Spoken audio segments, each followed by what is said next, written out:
मेरा नाम राधिका है। मेरी शादी एक ऐसे परिवार में हुई थी जहां पर बहुत सारे लोग रहते थे, लेकिन कोई भी किसी के फेवर में बोलने के लिए तैयार नहीं रहता था। हर किसी को बस अपनी ही पड़ी रहती थी। हर कोई अपने काम से काम रखता था। हर कोई अपने आप से मतलब रखता था। मेरे ससुराल में मेरे सास ससुर भी थे। मेरी सास मुझे मेरी माँ की तरह प्यारी थी, क्योंकि मेरी माँ तो इस दुनिया को छोड़कर चली गई थी, इसलिए मुझे मेरी सास में अपनी माँ नजर आती थी और मैं उनके साथ इसी तरह से बिहेव करती थी। लेकिन एक दिन मेरी सास के साथ मेरे ससुर ने कुछ ऐसा किया जिसे देखकर मेरे रोंगटे खड़े हो गए, क्योंकि मेरे ससुर मेरी सास के साथ मेरे पिताजी को इस दुनिया से गए हुए काफी साल हो गए थे। मैं 7 भाइयों की इकलौती बहन थी और अभी तक मेरे किसी भाई की शादी नहीं हुई थी, क्योंकि मैं सबसे बड़ी थी और मेरे सारे भाई मुझसे छोटे थे। मैं अपने माता पिता की सबसे बड़ी और पहली औलाद थी। मेरे पिता ने हमेशा अपने काम को ही अहमियत दी थी। उन्होंने कभी मुझे अहमियत नहीं दी थी। मैं तो बस अपने घर में काम काज में ही गिर कर रह गई थी, क्योंकि मेरे सारे भाई काम पर जाते थे और मेरे सबसे छोटे 2 भाई वो घर में ही रहते थे। मुझे इतने बहुत सारे लोगों का खाना बनाना पड़ता था। इधर मेरी उम्र बहुत ज्यादा हो गई थी और मेरे पिता को मेरी शादी का बिल्कुल भी ख्याल नहीं था, और जब वो मुझसे 1 साल छोटे मेरे भाई की शादी करना चाहते थे तो मेरे पिता के सारे रिश्तेदार उनको कहते थे कि पहले बेटी पर ध्यान दो और उसकी शादी करो। तो मेरे पिता उनसे यही कहते थे कि मेरे पास बेटी की शादी करने के लिए दहेज नहीं है, बहू का क्या है, बहू तो फ्री में भी आ जाएगी और अपने साथ दहेज भी लेकर आएगी। मैं इस बात से बहुत ज्यादा परेशान रहने लगी थी। अब धीरे धीरे मेरी उम्र भी हो गई थी। कुछ ही दिनों बाद मेरी भाभी आ गई और उसने मेरा इस घर में जीना दुश्वार कर दिया था, क्योंकि वो घर के किसी भी काम को हाथ नहीं लगाती थी। घर के सारे काम मुझे ही करने पड़ते थे। वैसे तो मैं घर के सारे काम पहले से ही करती आई थी, लेकिन अब भाभी आ गई थी तो उसका भी कुछ हक बनता था। लेकिन भाभी ने तो कुछ भी नहीं किया। वो तो सारा दिन बस आराम ही करती रहती थी। घर वालों को लगता था कि भाभी के आ जाने से मुझे बहुत ज्यादा आराम हो गया। मैं बहुत ज्यादा परेशान रहने लगी थी और अपनी माँ को याद करके बस रोती रहती थी, क्योंकि जिस दिन से मेरी माँ की मौत हुई थी उस दिन से ही मेरे ऊपर इस घर की पूरी जिम्मेदारी आ गई थी। मुझे अपने भाइयों की भी बहुत फिक्र थी, लेकिन फिर मैंने अपने दिल को ये समझा लिया कि जब इस घर में किसी को मेरी कोई फिक्र ही नहीं है तो मुझे भी किसी की फिक्र करने की कोई जरूरत नहीं।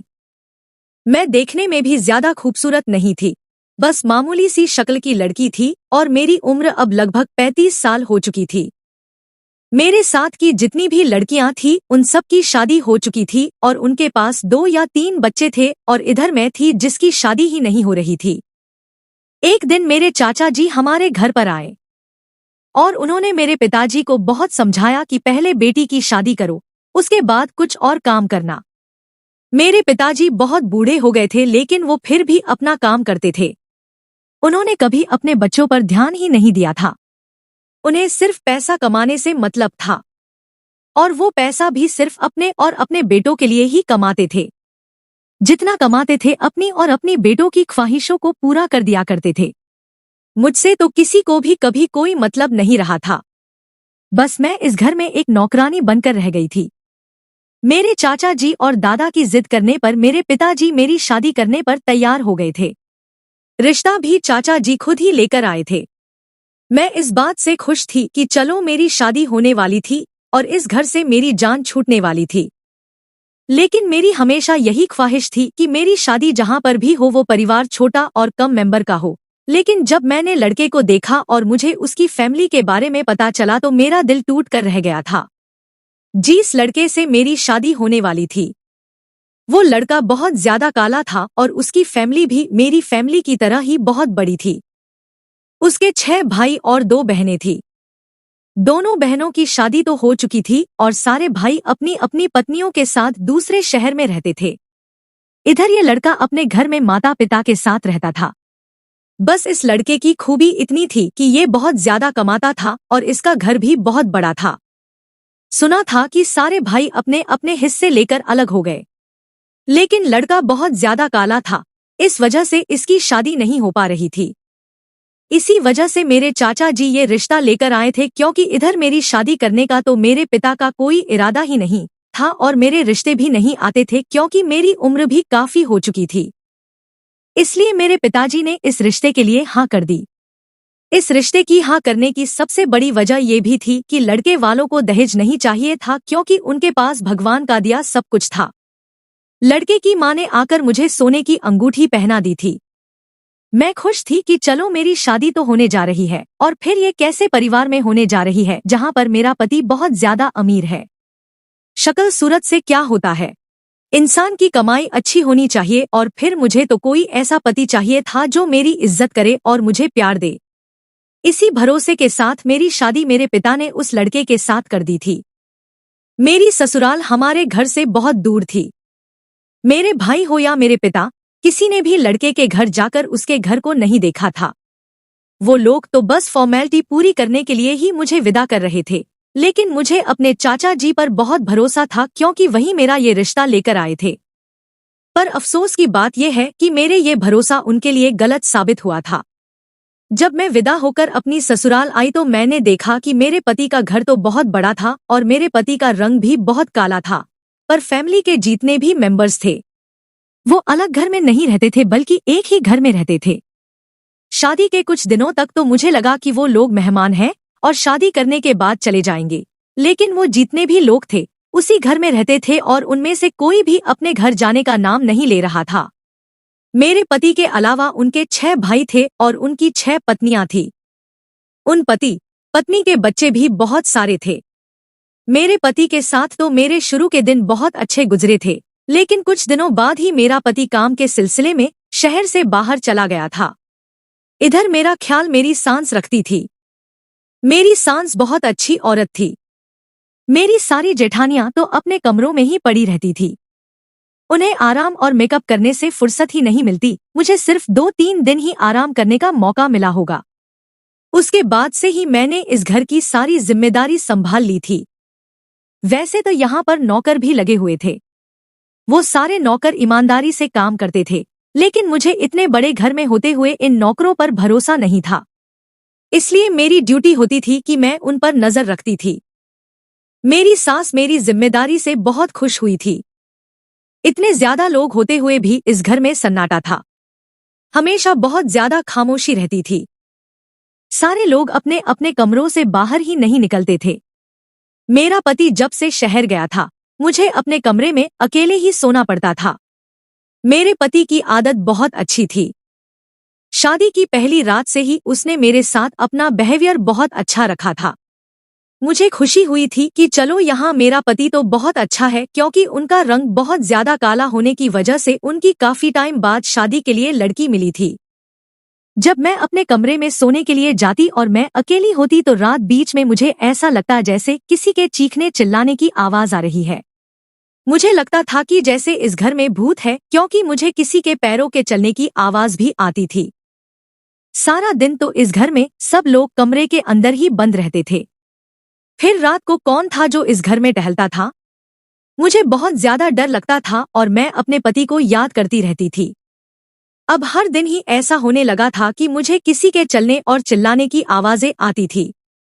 मैं डरते हुए अपने कमरे में ही बंद रहती थी। मैं सोचने लगी कि इस बारे में किसी से पूछूंगी जरूर कि आखिर रात के टाइम पर इस घर में ऐसा क्या होता है। मैंने अगले दिन जब अपनी सास से ये बात पूछी तो वो मेरे इस सवाल पर थोड़ा घबरा गई थी और उन्होंने बातों को गोल गोल घुमा दिया था। ये घर भी तो बहुत बड़ा था। इस घर में रहते भी तो बहुत सारे लोग थे। हो सकता है कि कोई ना कोई रात के टाइम पर जाग जाता हो या फिर किसी जेठानी का बच्चा रोता हो और मुझे लगता हो कि कोई चिल्ला रहा है, शायद ये मेरा वहम हो। मैंने अपने दिल को समझा लिया था। वैसे भी मुझे तो कोई किसी तरह का नुकसान नहीं पहुंच रहा था, इसीलिए मुझे अपनी गृहस्थी पर ध्यान देना था। मुझे इधर उधर दिमाग बढ़ाने की कोई जरूरत नहीं थी। इस घर की हमेशा की खामोशी से मैं बहुत ज्यादा बोर हो गई थी।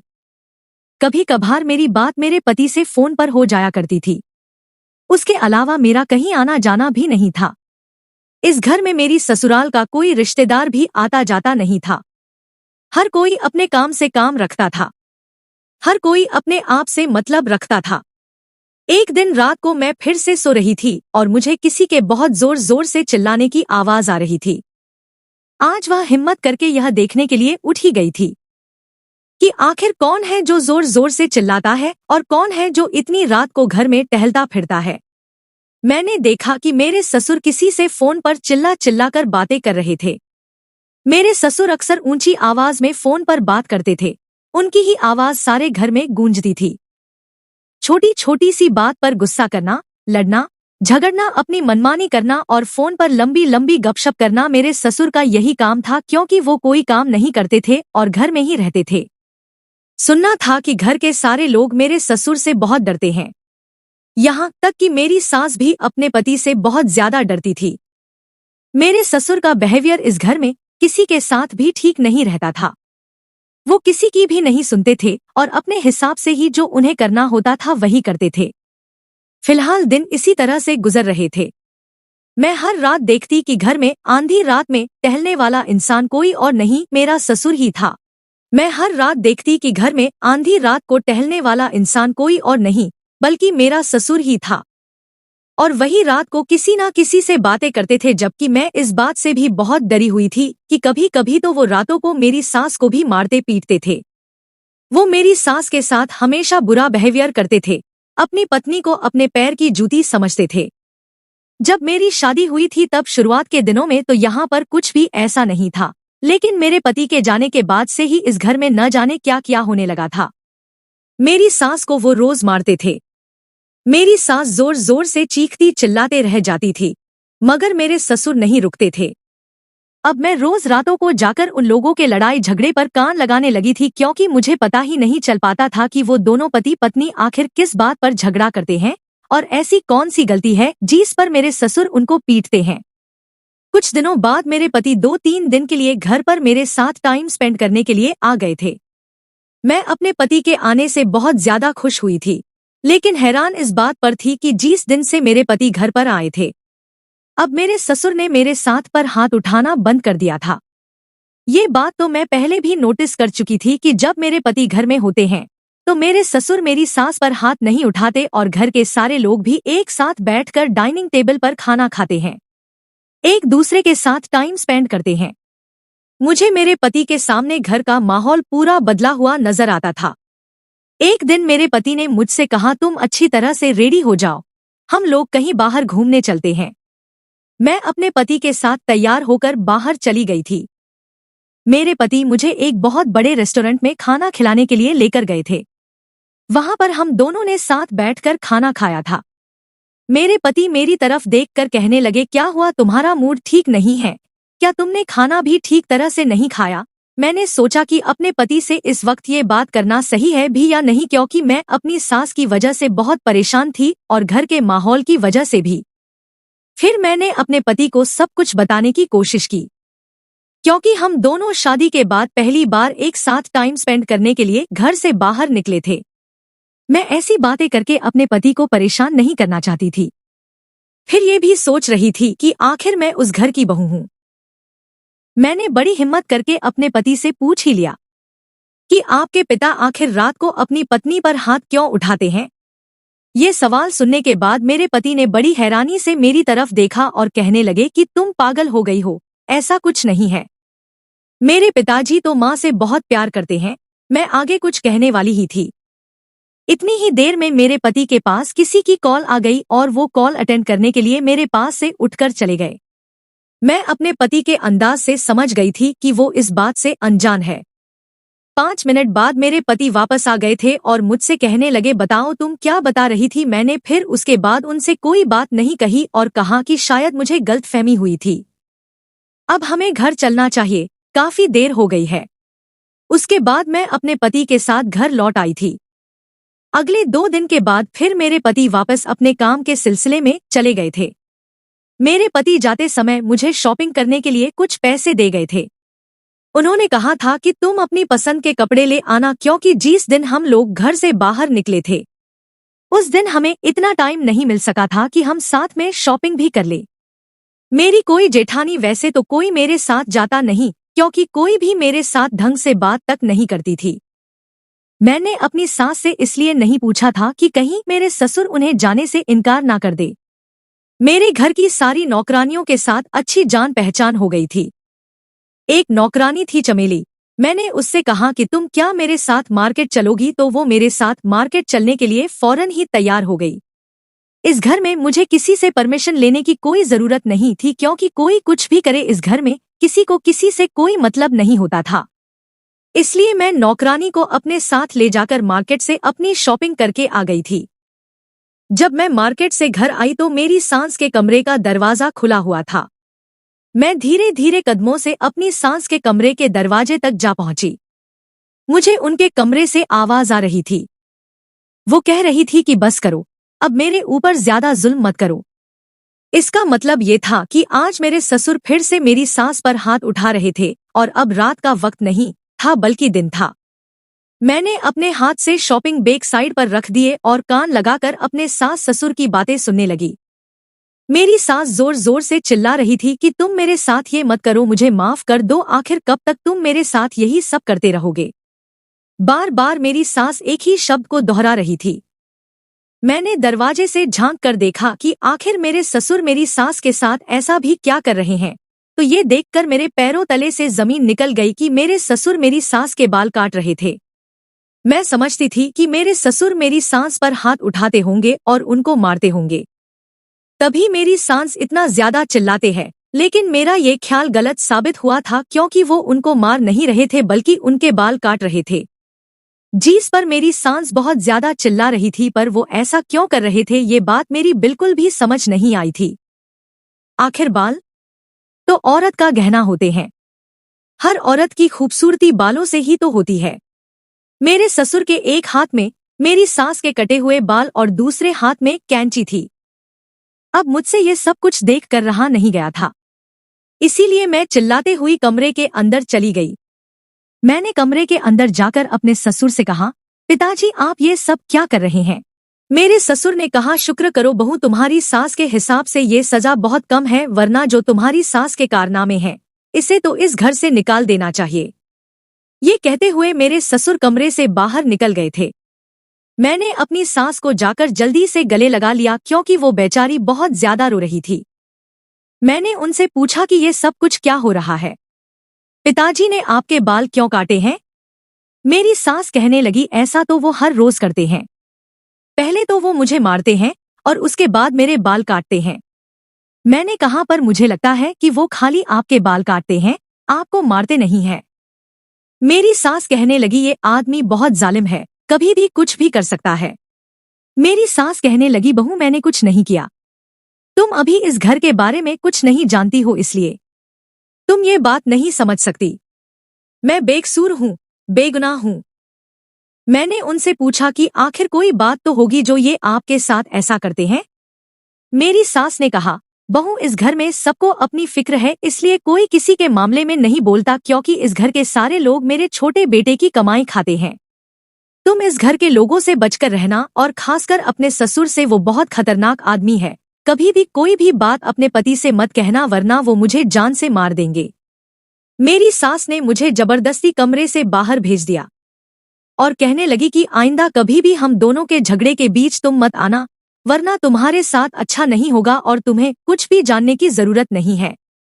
तुम अपने कमरे में जाओ। मैं खामोशी से उनके कमरे से बाहर आ गई थी। मेरे ससुर मेरी सास के साथ अच्छा नहीं कर रहे थे। मेरी सास एक अच्छी औरत थी और मैं इस तरह से उन पर जुल्म होते हुए नहीं देख सकती थी। मैं अपने कमरे की तरफ जा रही थी, तभी मुझे सीढ़ियों पर मेरे ससुर मिल गए। मेरे ससुर जी ने मुझे आवाज लगाकर रोक लिया और वो कहने लगे, एक बार मेरी बात सुनो, मुझे पता है कि तुम्हें मेरी बातों पर यकीन नहीं होगा।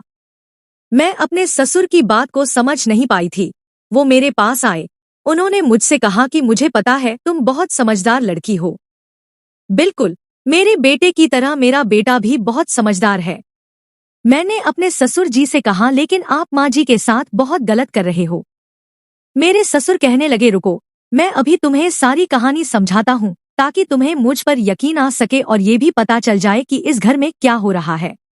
ये कहकर मेरे ससुर ने अपनी जेब से अपना मोबाइल निकाला और उसमें कुछ करने लगे। फिर उन्होंने मोबाइल के अंदर कुछ फोटोज लगाकर मोबाइल मेरी तरफ बढ़ाते हुए कहा कि ये देख लो, मुझे उम्मीद है कि आज के बाद तुम कभी मुझे गलत नहीं समझोगी।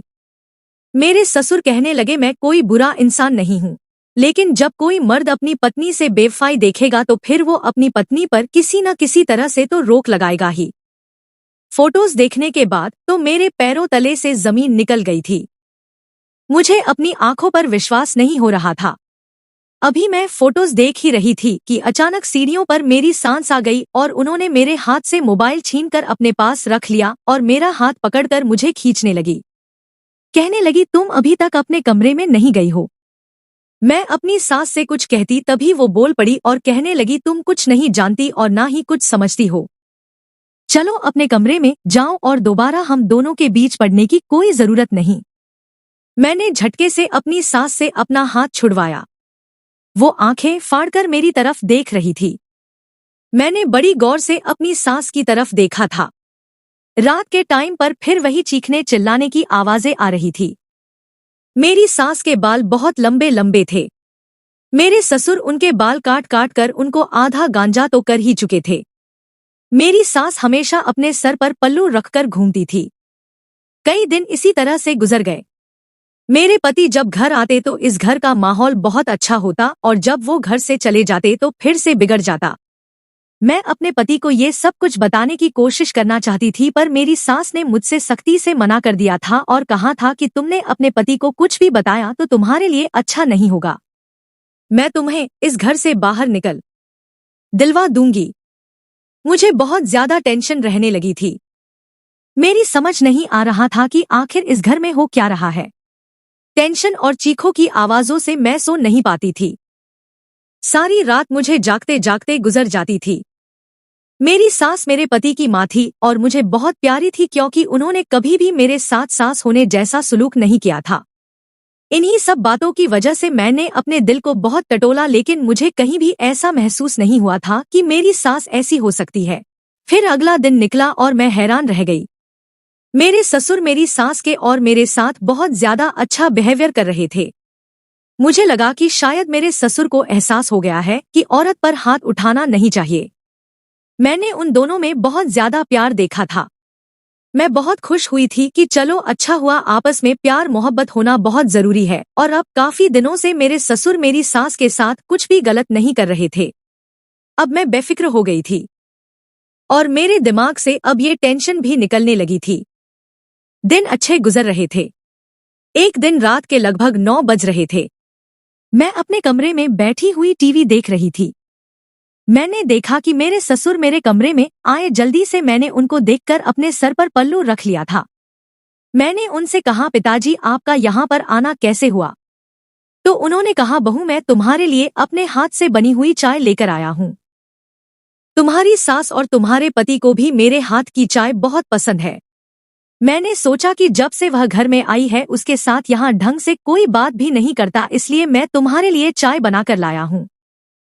चाय पियो और बताओ कि मेरे हाथ की चाय कैसी है। मेरे ससुर का मूड बहुत ही अच्छा था। महरत से अपने ससुर की तरफ देख रही थी। न जाने इतने दिनों से मेरे ससुर को क्या हो गया था। वो तो मेरी सास के साथ साथ मुझ पर भी मेहरबान हो रहे थे। मैंने चाय का कप उनके हाथ से लिया और उनसे कहा कि शुक्रिया पिताजी। मैंने अपने ससुर से कहा अभी चाय थोड़ी गर्म है, मैं इतनी गर्म चाय नहीं पीती, जब ठंडी हो जाएगी तो पी लूंगी। मेरे ससुर ने कहा नहीं बहू मेरे सामने पियो, मैं तुम्हारे मुंह से अपनी तारीफ सुनना चाहता हूँ। मैंने कहा पिताजी अभी मैंने 2-3 गिलास पानी पी लिया था, इसलिए मेरा पेट थोड़ा फूल रहा है। थोड़ी देर बाद आप आएंगे तो आपको मेरा चाय का कप खाली मिलेगा और मैं आपकी तारीफ अभी ही किए देती हूँ। चाय अच्छी हो या ना हो आप मेरे पिता समान हैं और भला कोई भी बेटी अपने पिता की दी हुई चीज की बुराई नहीं करती, हमेशा तारीफ ही करती है। मेरे ससुर मुस्कुराए और कहने लगे अच्छा तो यह बात है। उन्होंने मेरे सर पर हाथ रखा और कहने लगे जीती रहो, मैं चलता हूँ, चाय जरूर पी लेना। मैंने हमें सिर हिला दिया।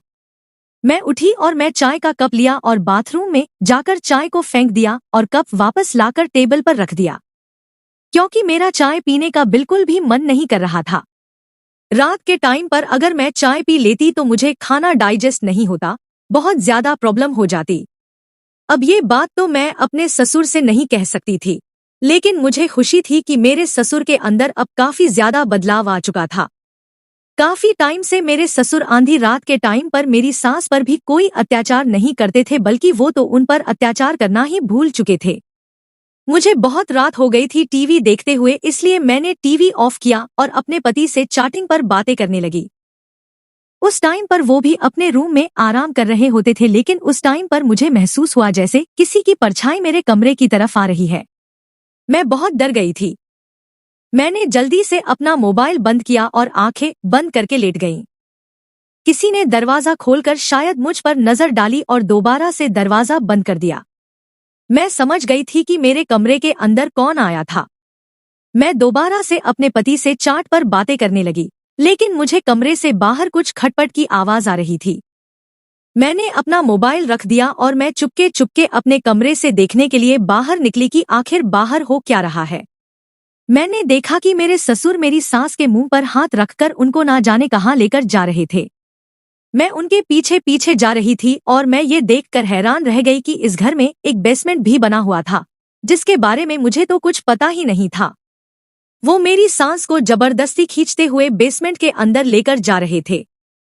मैं भी दबे पांव उन लोगों के पीछे पीछे जाने लगी। मेरे ससुर बेसमेंट के अंदर मेरी सास को लेकर चले गए, लेकिन उन्होंने बेसमेंट की सीढ़ियों का दरवाजा खुला छोड़ दिया था, इसलिए मैं भी उस बेसमेंट के अंदर खामोशी से चली गई। मैंने देखा कि बेसमेंट के अंदर एक छोटा सा कमरा बना हुआ था। मेरी सास को कमरे के अंदर मेरे ससुर लेकर जा चुके थे। मैं वहीं पर ठहरकर बातें सुनने लगी। मेरे ससुर ने मेरी सास को कुर्सी पर बिठाकर रस्सी से बांध दिया। यहाँ बेसमेंट में कोई और भी मौजूद था। मेरे ससुर उससे भी बातें कर रहे थे। उसके बाद मेरे ससुर ने मेरी सास से जो कहा उसे सुनकर तो मेरे होश ही उड़ गए थे। मेरे ससुर ने कहा कि तुम्हारे इस घर में जितनी भी दौलत है ये सब तुम्हारे इकलौते बेटे की है। मैं चाहता हूँ कि ये सब कुछ तुम मुझे दे दो और मेरे नाम कर दो। कितने सालों से मैं इस दिन का इंतजार कर रहा था। मैं यहाँ पर आज तुम्हें मारकर दफना दूंगा और सबको बता दूंगा कि तुम अपने आशिक के साथ भाग गई हो। अब जल्दी से इन पेपर्स पर साइन कर दो ताकि तुम्हारे बेटे की सारी जायदाद मेरे नाम हो सके। मेरी सास कहने लगी, मैं मर जाऊंगी लेकिन ऐसा कभी कुछ नहीं करूंगी। ये सब कुछ मेरे इकलौते बेटे की मेहनत की कमाई है।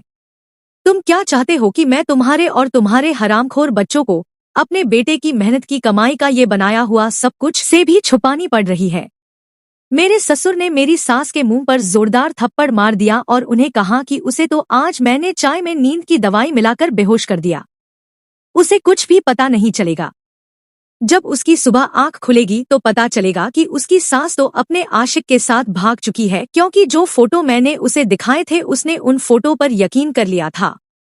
दरअसल उस दिन मेरे ससुर ने मोबाइल में जो मुझे फोटो दिखाए थे वो मेरी सास के फोटोज थे, जो काफी अश्लील तरीके से लिए गए थे, और मेरे ससुर ने दूसरे मर्दों के साथ उन फोटोज को मेरी सास के साथ एडिट कर दिया था, जबकि वो सारे फोटोज मेरी सास के साथ मेरे ससुर ने खुद अपने मोबाइल से लिए थे। अब मैं आप लोगों को बताती हूँ कि आखिर ये सब माजरा क्या है। दरअसल ससुर जी जो थे वो मेरी सास के दूसरे पति थे और मेरे पति मेरी सास के पहले पति के इकलौते बेटे थे। जब मेरी सास की शादी हुई थी तब वो विधवा हो गई थी, और मेरी सास की पहली शादी जहाँ हुई थी वो आदमी बहुत ज्यादा अमीर था। उसने अपने मरने से पहले ही अपने होने वाले बच्चे के नाम अपनी सारी जायदाद कर दी थी, क्योंकि जब मेरी सास के पहले पति की मौत हुई थी तब वो प्रेग्नेंट थी। मेरी सास के माता पिता ने उनकी शादी इस लालची आदमी के साथ करवा दी जिसके पहले से ही इतने ढेर सारे बच्चे थे।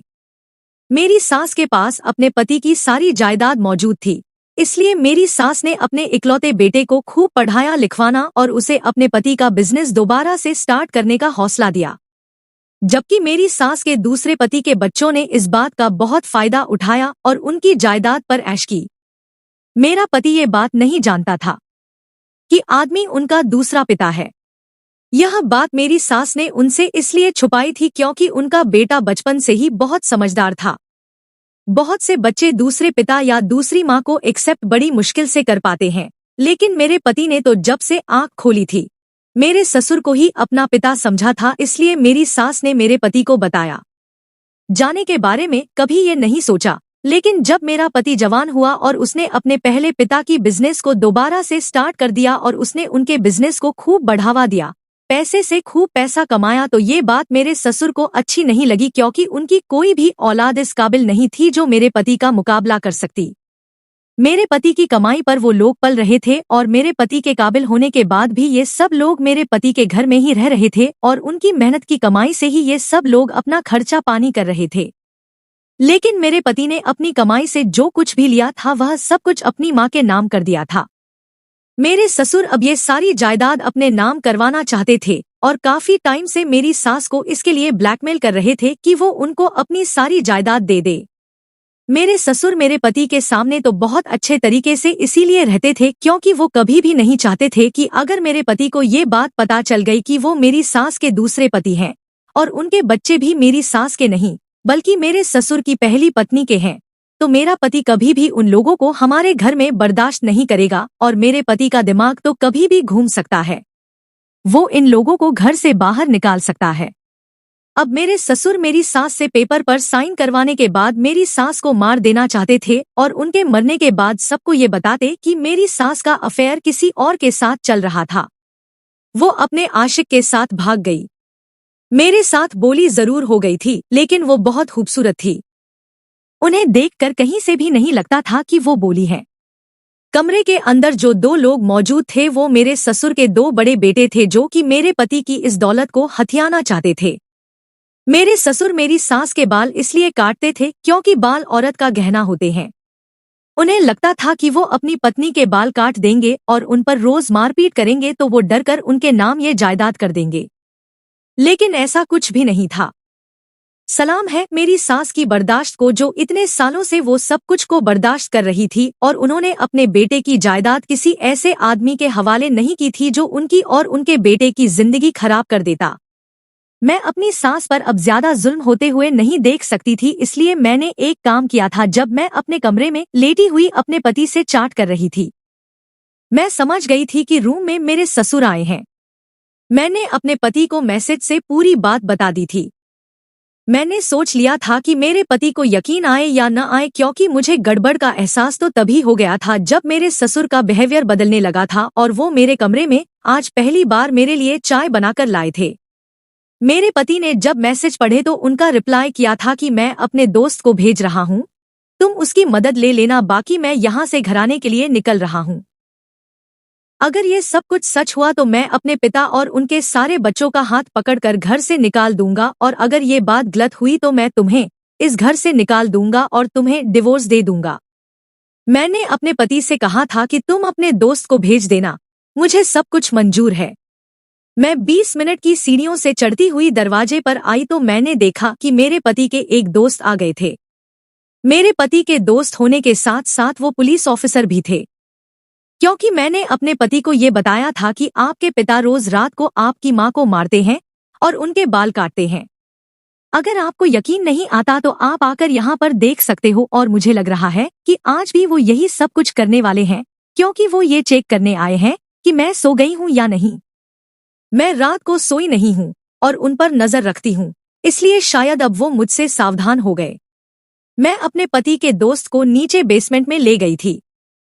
उन्होंने जब अपनी आंखों से ये सब देखा कि मेरे ससुर और उनके बेटे मेरी सास को साइन करवाने के लिए मार रहे हैं और फोर्स कर रहे हैं, तो उन्होंने मेरे ससुर और उनके दोनों बेटों को अरेस्ट कर लिया। उन तीनों को पुलिस स्टेशन ले गए। जब सुबह हुई तो मेरे पति भी घर आ चुके थे, क्योंकि उनके दोस्त ने मेरे पति को फोन करके सारी बात बता दी थी। मेरे पति के सामने सारी सच्चाई खुलकर आ गई थी, इसलिए उन्होंने अपने पिता पर और उनके सारे बेटों पर केस कर दिया। मेरी सास ने भी कोर्ट में गवाही दी थी, इसीलिए फैसला हमारे हक में ही हुआ था। मेरे जेठ और जेठानियां जो हमारे घर में रहते थे वो सब लोग हमारे घर से चले गए थे। अब इस बड़े से घर में हम लोग अकेले रहते हैं और बहुत खुशी खुशी रहते हैं। मेरे पति ने फैसला कर लिया कि वो कभी इस घर से नहीं जाएगा। अब वो हमारे साथ ही रहते हैं और इसी शहर में रहकर अपना काम करते हैं। कभी कभी कुछ लोग दौलत के लिए इतने गिर जाते हैं कि अपने रिश्तों की अहमियत करना भी भूल जाते हैं। मैं आप लोगों से रिक्वेस्ट करना चाहती हूँ कि अपने रिश्तों की कदर करना सीखिए। रिश्ते जो आज हमारे साथ हैं, अगर हम उनके साथ कुछ भी गलत करेंगे तो उनके दिल में गलतफहमी आ जाएगी। उसके बाद कोई भी हमें पलट कर कभी नहीं देखेगा। इसलिए अच्छे इंसान की परख करना सीखे। जो अच्छा है उसके साथ अच्छा सलूक करिए और जो बुरा है उसकी बुराई को खत्म करने की कोशिश कीजिए। मेरे ससुर ने तो मेरी सास से बहुत माफी मांगी थी, पर शायद वह माफी के काबिल नहीं थे क्योंकि वे बहुत बड़ी गलती करने जा रहे थे। वह मेरी सास को जान से मारने जा रहे थे। अगर मैं मौके पर उन लोगों को नहीं देखती तो शायद ये राज मेरी सास के साथ इस घर में ही दफन हो जाते। मित्रों, अगर वीडियो अच्छी लगी तो लाइक करें और चैनल को सब्सक्राइब करें। वीडियो के अंत तक बने रहने के लिए धन्यवाद।